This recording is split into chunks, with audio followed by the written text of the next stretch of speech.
What do we call it, Jim? I don't know. Oh, it's the Jim and Terry Show. That's what we call it. Memories. Misty watercolored memories. Okay, crooning is not your strength, but we'll go with it and we'll say 500.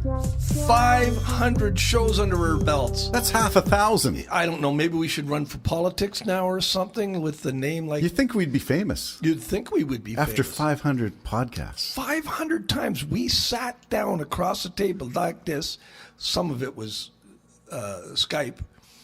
Yes. But I remember in the very beginning, hi, everybody, I'm Jim from Pefferlaw. And I'm Terry from Bob Cajun. The Pefferlawian came to the Bobcajuns. Anyways, when we would meet out in the back there, in the shed, that doesn't sound good, does it at all? Shed but boys. You know what I mean? We were Shed Boys.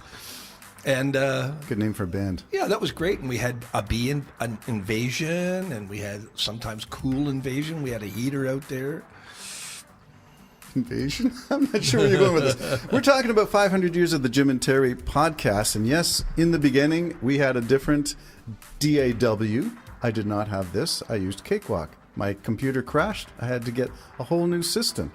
After we got the whole new system installed, we had another system crash, and I had to switch to a laptop. We did our first 100 or so via a laptop. Do you remember sitting at the... Yeah. I had to get a new sound card, which is that one that's sitting right there, because the old one, which is sitting out in my to-be recycled pile, crashed on me too, my sound card. So now we are a completely different Jim and Terry show. Completely. But isn't it funny how we actually look younger than we did when we... All right. How many We can't years, get away with that one. How many years has it been? I'm going to say 4. And come January or something, I think we're going to say it's the beginning of 5. Wow. 5 years of the Jim and Terry Show. 5 years. What have we seen? What have we witnessed in 5 years? Well, in the beginning, there was the Word, and the Word was Trump. Oh, you're sounding a little familiar there. Remember? Yes, because in the beginning, I said, give the guy a chance. You said these are Jim's immortal, invisible, only wise, and getting better all the time. Jim Sampson, words, give the guy a chance. And probably by the second show, that ended. Actually, it was a slow process to get you to move from that, from my position, which was... Well, part of it was...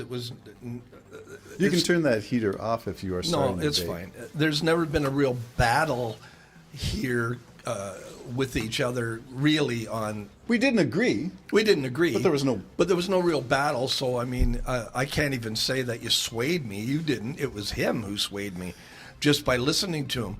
The truth will set you free? Well, part of it, his personality just clashes with mine. I don't believe in putting people down, and anybody who disagreed with the guy, he would call him a horse face, a pencil neck, or whatever he would. Lots of mockery going on. Yeah, and he'll continue to do that in the future since he's decided to run again.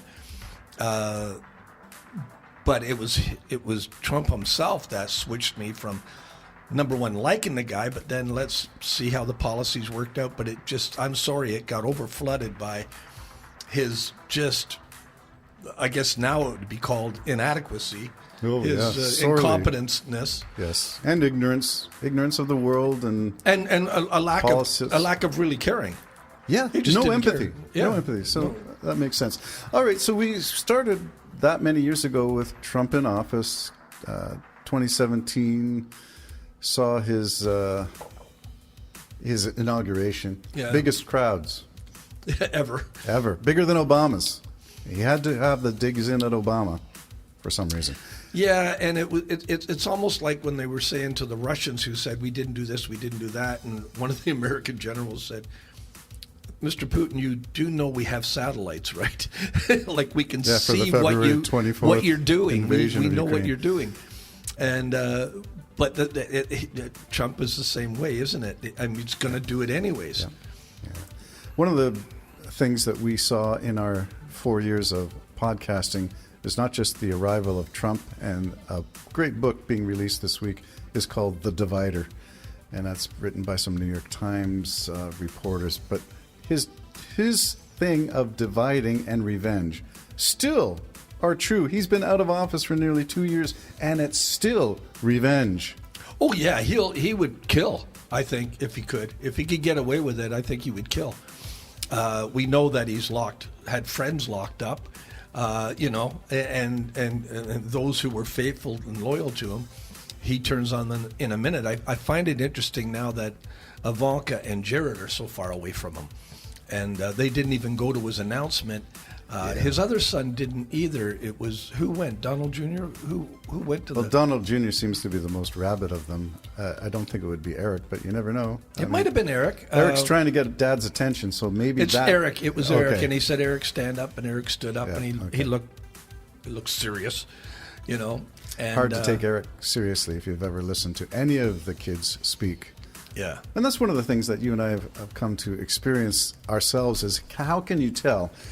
I don't want to stereotype it too much, but generally speaking, how can you tell when you're watching a program whether the guest is a left-leaning or right-leaning person, a GOP or a Democrat, a conservative or a liberal?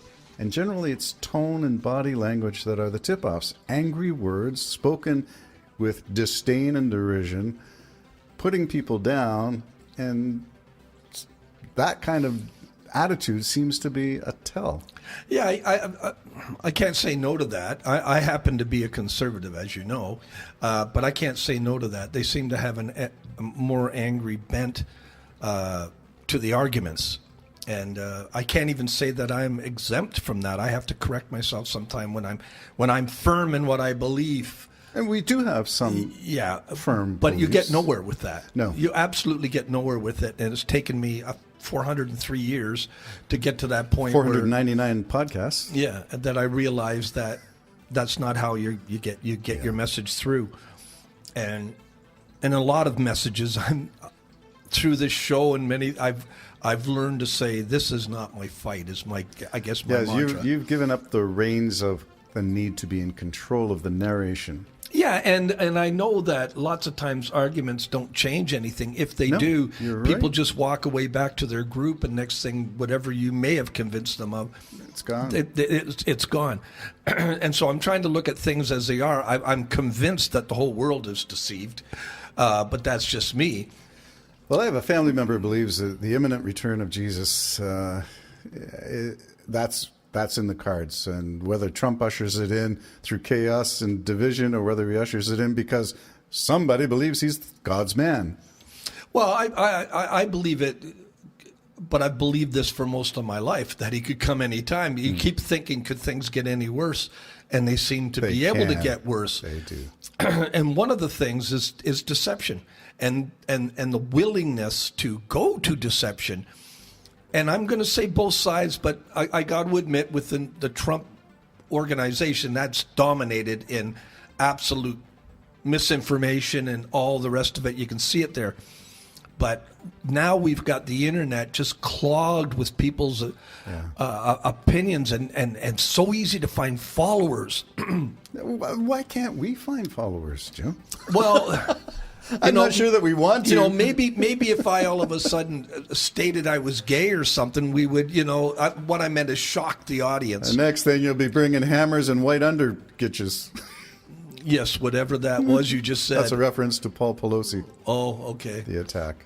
Yeah, I'm not sure about that, but I'm just saying we've covered a lot of territory in 4 years. So the Trump, the Great Divide, the Liberals, Conservatives in Canada, the Democrats and Republicans in the States, and in the world, you generally see the rise of right-wing leadership, authoritarian figures, whether that's in Belarus, Lukashenko, whether it's in Hungary, whether it's in Turkey with Erdogan, or Kim Jong-un, or China. Do you think part of that is society gets sick of absolutely everything, and they really are saying, I know there's... Oh, you mean change for change? Well, there's a thing in the Bible where it's going to get so bad that a person will say, you have a coat, you lead us. You own a coat, you lead us. You've got a nice hoodie on. You can lead. Well, and I'm wondering if that's part of why it switches around, because a lot of people are, I don't know where they're getting their information, but actually like Putin and think Russia is absolutely right to go in and annihilate another country, that's scary to me, I guess. You could then say the United States has the right to come in and annihilate Canada because they would like our water. I think they already got it. NAFTA, the first agreement, I think, sold our rights. NAFTA 2.0 didn't do any better. Well, there's so much more to reflect on. This is 500. This one is 500. This one right now. Nice sound effects. I like that. Jim and Terry signing off on episode 500. Yes, bye. Bye-bye.